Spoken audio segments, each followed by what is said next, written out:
Hamınızı salam dostlar. Bugün sizlerle birlikte Roblox'ta həbsxanadan qaçış oynayırıq. Burada indi həbsdəyik. İndi buradan yorğandakı bu mərdivandan tullandı. Boruların üstündən buradan bu da dümdüz burada. Bilirdim onsuz da.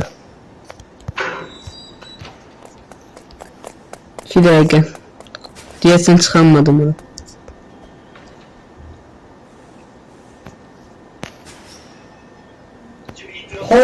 Porno. Oldu. İndi buradan hoppanırıq. Bu nədir lan?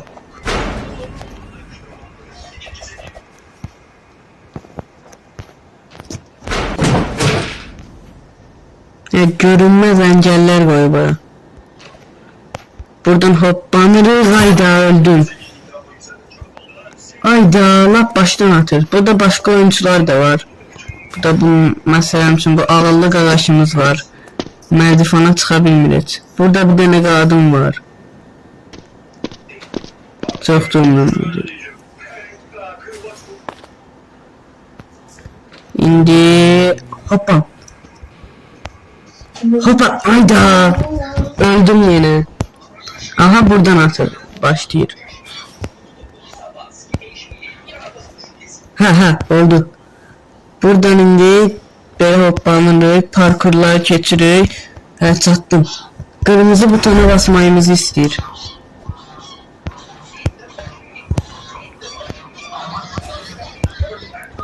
Ayda, yenə öldüm. Biraz dala attı. Çətin də ala. Bu daha belə. Yine kırmızıya basıldı onsuz da. Dostlar hamımız bomba. Deməli buradan keçirik belə. Buradan da hoppanım. Parkurları keçirik. Kanala abone olun. Kanal var.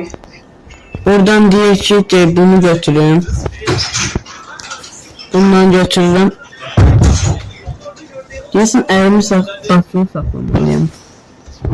Uy Mama. Mama. Buradan niye keçmək olur? WhatsApp.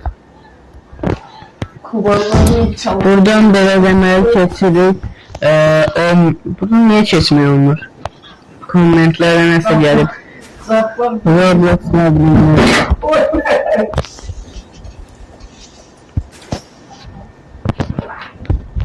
Buradan niye keçmək olmur həqiqi? Zaplar verir. Ha dostlar, burada problem yarandı və yaxud açılmadı. Oyunu təzədən başlatdım. Yenidən buraları keçirik. Bu da bu nədir?